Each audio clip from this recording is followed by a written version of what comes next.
Hi, my name is Ingrid. I'm the executive assistant here at Pablo Center, and welcome to another episode of Mix It Up.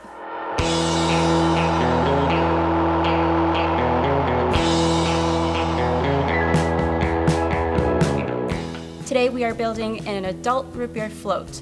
For the ingredients, we'll be using root beer. Today we're using Sprechers root beer, vanilla vodka, and your favorite vanilla ice cream. Mine is Olson's ice cream from Chippewa Falls.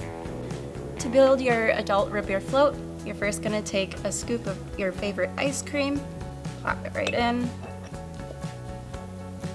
You're going to take your root beer, tip your glass or your jar just a little bit to not make it too foamy.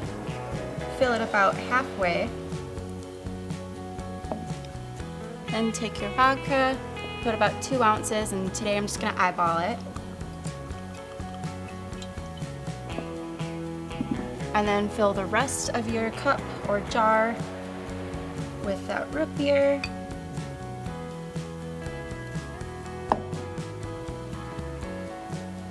Put your decor in, a little straw and a spoon, and you're done. Cheers from Pablo.